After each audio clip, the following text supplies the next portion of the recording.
With the switch to assigned seating, the process for booking with a Southwest Companion Pass has become much more convoluted.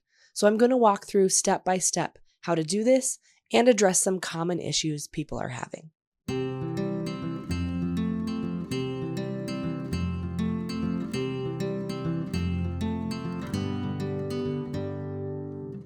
Welcome back to Points for Normal People. I'm Katie, and I believe travel isn't just for the rich. I'm here to share easy-to-follow tips to help you supercharge your travel points so you can pay for entire vacations every year. I'm not going to go over how to earn a Southwest Companion Pass, so if you've stumbled on this episode and you don't yet have a Companion Pass, I will direct you to the show notes where we have listed all of our best resources. I have a whole module in my free course that walks through this step by step, as well as other YouTube videos and blog posts that walk through all the various Southwest changes.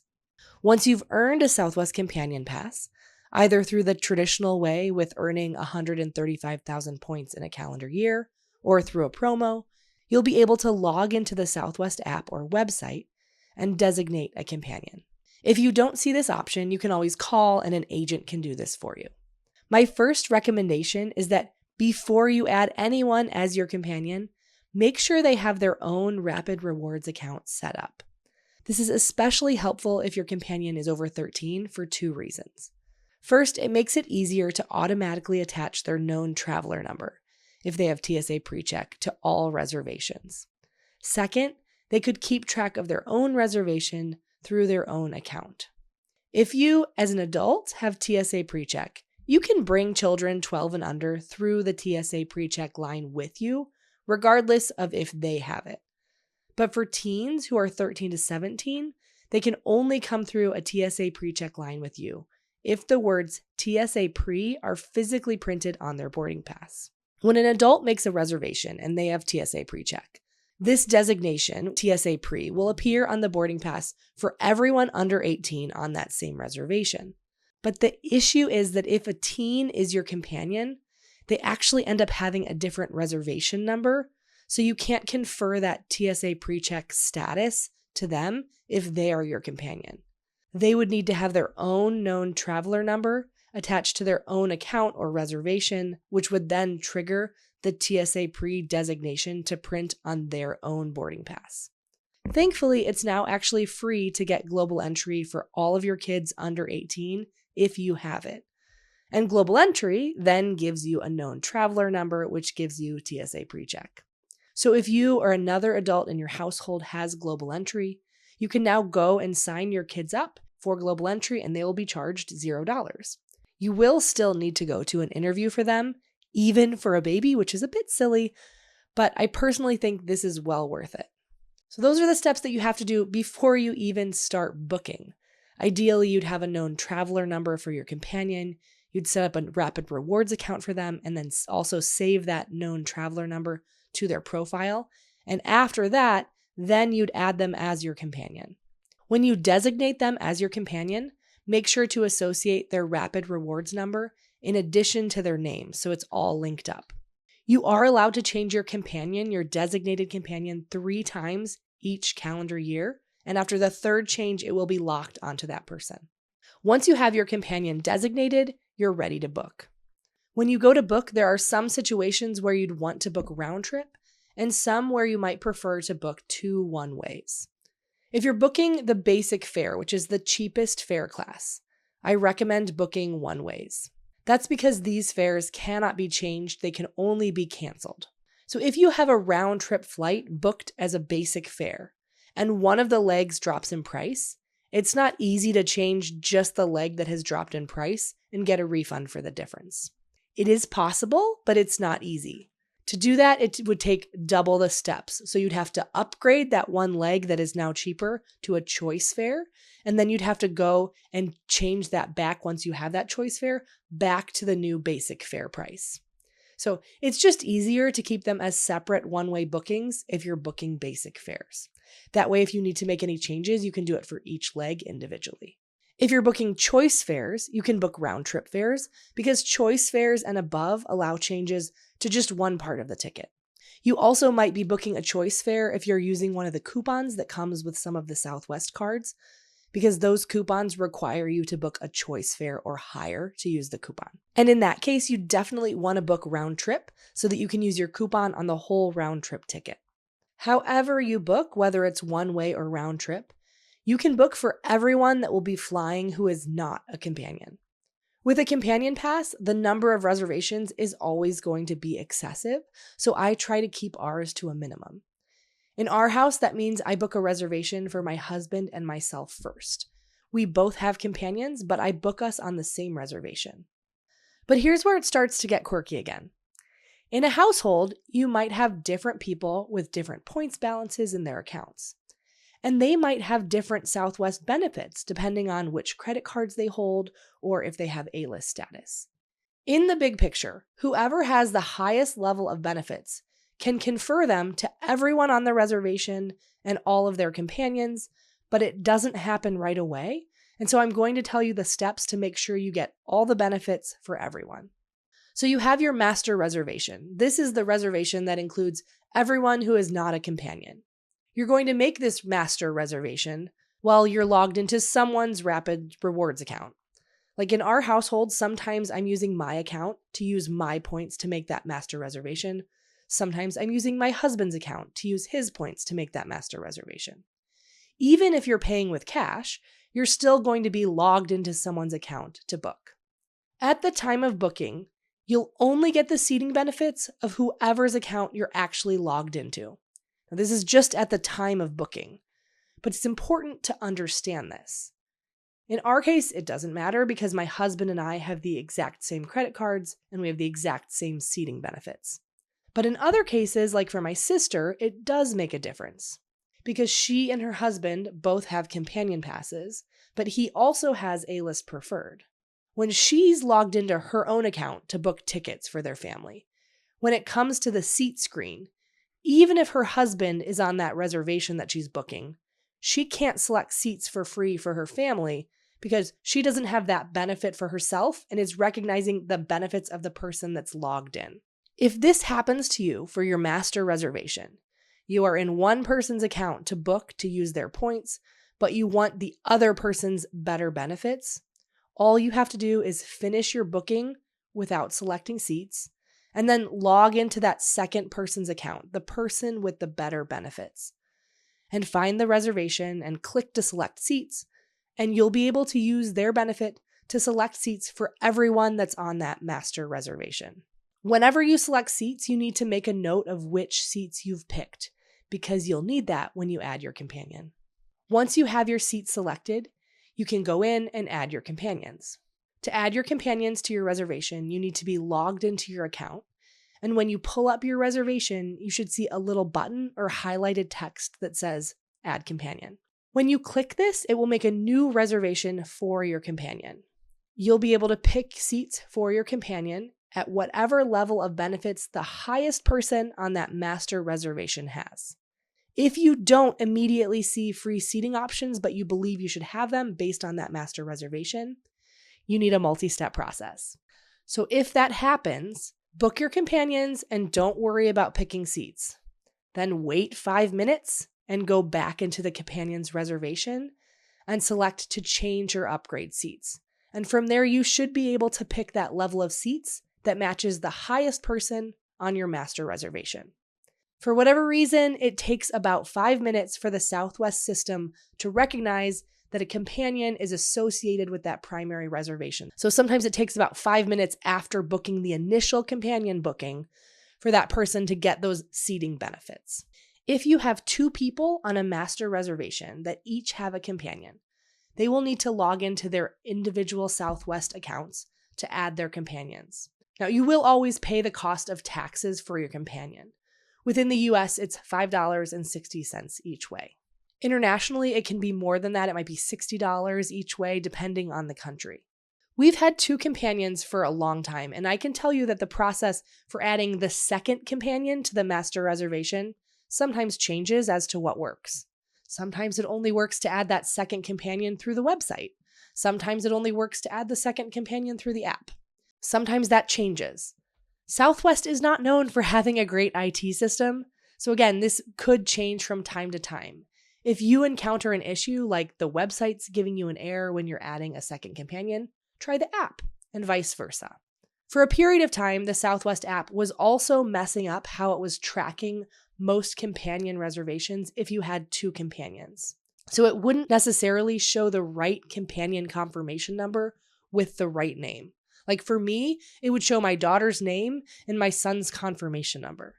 This also meant I couldn't just click through from the app to make changes to her reservation or to check her in as my companion. If this happens to you after you've booked, just go back to your confirmation email and get the companion confirmation number and check in on the website, or use that number to change your seats. You should always have an email with the companion's confirmation number that you can use for a reference if the app isn't working well. Some Southwest phone agents have been telling some customers that there is a new airline-wide policy whereby they are no longer allowed to book a second companion onto a reservation. Some of the agents seem very adamant about this. Other agents I've talked to say this policy doesn't exist.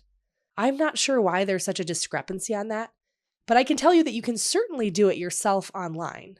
And I have personally noticed that while Southwest agents used to be very well trained and give very good service, it seems like there might be a lot of new agents, or maybe the training has dropped off in some way, but consistently more Southwest agents are giving wrong information, and I'm not exactly sure why that's happening. I'm sure it doesn't help that there have been so many changes either. Regardless, you can still add those second companions yourself online. And I will add, on our most recent flight, it was the first time that I could actually see both of the associated companion reservations on my website view. So that seemed promising that maybe their IT system is finally going to be able to handle 2 companions more easily on the same reservation. One reason I like having my husband and I on the same reservation is that it's a lot easier if there's an issue on your day of travel to have all of your family's reservations associated together. Like when a flight is canceled and airlines automatically rebook you, it means that we're automatically going to be rebooked onto the same flights. That's one reason I always make sure we're on the same reservation. One more issue you might run into with a companion while booking is that you might have issues with not being able to select seats when you book. But again, if you wait 5 minutes and let the system catch up, you can go in and change and select seats, and then the system should let you do that. Really, if you have an issue with selecting seats for some people, make your booking, wait 5 minutes, and then try again. As you can see, all of this is more convoluted with the new seating system than it used to be. That complication is all just for the initial booking. Then let's say you want to make a change. Maybe you've been tracking your flight prices on Google Flights like I recommend for Southwest, and it went down in price, so you want to change to the lower price. To do that, you have to go in and cancel any companion reservations first. Then you have to change the master reservation and make sure you still have the same seats, or new seats if you want them. Then you have to go back and add the companions and select their seats again. But you can do this as many times as you want, and it's always the same steps. Now, 48 hours before your flight, you have an opportunity to upgrade to a better seat if you have any of the Southwest credit cards or A-List. If you have A-List preferred, you already got to pick the best seats at the time of booking, so you're already set. Now, it depends on the exact card you have what your exact benefit is. For some of the cards, the benefit is that for the first time at 48 hours before the flight, you finally have the chance to pick a seat for free. Now, this has a few issues for companion reservations because you have to do this in multiple transactions, so it's harder to confirm exactly what seats you'll get if you're trying to get your seats together. So with the card I have, for instance, at 48 hours before my flight, I can book into extra legroom seats for free if it's available. On a recent flight, I'd been monitoring what was available in extra legroom, and there were a few rows, so I thought I had a pretty decent chance. But I was worried that I would just get them for my husband and I, and then when I went to add our companions, that there wouldn't be any more seats available. Turns out I didn't really even have to worry because I logged in right at 48 hours, and these seats were gone in seconds, and I didn't get any of them. But I do think it's worth noting that if you're a family trying to get seats together, you might want to have multiple people on multiple devices picking seats at the same time to make sure that you can sit together. That's mostly if you're doing this right at that 48-hour mark when you'll have the highest number of people selecting seats right at that time. In our case, I kept checking, and closer to the flight time, an extra legroom seat became available. So I moved my husband to it since he's 6'3" and he really likes that extra space. But there were never enough seats for all 4 of us. If that wasn't complicated enough, if you have a connecting flight, you have to log in at 48 hours before each of the legs to select or upgrade seats. You can only select seats for your flight when it is actually 48 hours or less from that specific flight's departure. So that's 48 hours in the time zone the actual flight departs from. That means if you have a connecting flight, you will need to log in to select seats multiple times if you're trying to do it right at that 48 hours before. If you do get even one person on your master reservation into those extra legroom seats, you will all get the perk of an earlier boarding group. In our case, we were moved from our original group 4 to group 1 once we upgraded my husband to extra legroom seats. When we changed my husband's seats, it also told us that we should re-download our boarding passes because we always use the digital boarding pass in our Apple Wallet. I did notice that the kids' boarding passes in our Apple Wallets actually automatically updated about 5 or 10 minutes after we'd made that change. So it's possible you might see them update automatically, but you may have to re-download the boarding passes or they may update automatically. As a side note, the Southwest app was really glitchy for me when I was attempting to upgrade my daughter's seat and kept telling me it couldn't show me the seat map, so be aware this might happen. For me, it did mean that someone else grabbed the seat I was trying to get while I tried to troubleshoot it. I think if I'd had my daughter's Rapid Rewards account set up and logged in, if she had her own device with this might not have been an issue, but we don't have that for her. The workaround I eventually found was to just go to the Southwest website instead of the app on my web browser on my phone and enter her confirmation number and click to change seats from there. Like so much of this stuff, when you run into a Southwest IT issue, there often is a workaround. It's just a bit tiring to always be finding workarounds. Now, those earlier boarding groups do really help because Southwest is having a major issue with not enough overhead bin space now that they're charging for bags. So if you're in later boarding groups and your flight is full, they're often forcing people to gate check their bags. If you really want to be able to keep your carry-on with you, you'll get Group 5 at the highest if you hold any of the Southwest cards. But even towards the end of Group 5, they are sometimes forcing gate-checked bags.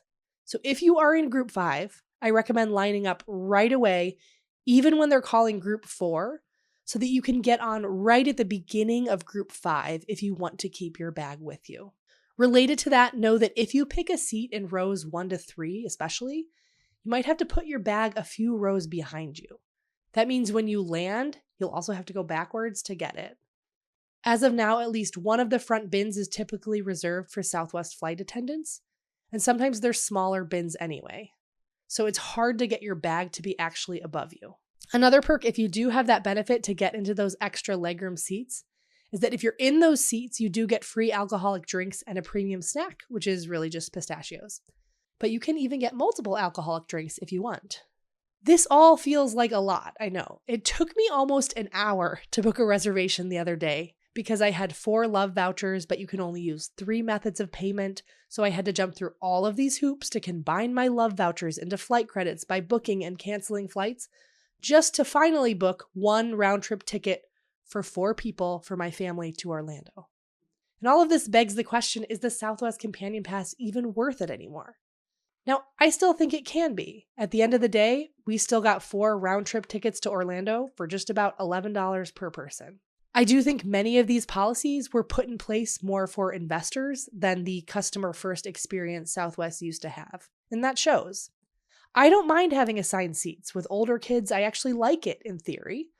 But due to the IT limitations of the Southwest website and app, and the process of how you book companions, it is a multi-step process to do anything. And it is definitely more time-consuming now than it used to be. Even though Southwest prices are sometimes crazy high now, they're often okay for us in Chicago. And since we have a companion pass, another airline would have to cost more than double the Southwest price for us to not have it be worth it. So overall, I think Southwest is worth it if it serves your local airport, and also if you're willing to put in the work to set yourself up for success. But just know you can't really get a good deal on Southwest anymore without doing some work. And that's a change from the past. With that said, let's move on to some action steps if you're a person willing to put in the work. First of all, you need to make sure you understand how to get the best prices on Southwest. I have a whole podcast episode on that, which is linked in the show notes. If you have plenty of points, you can still use the schedule change trick, which I discuss in that episode, and you should be tracking the prices of all of your Southwest flights. Next, evaluate which credit card you have.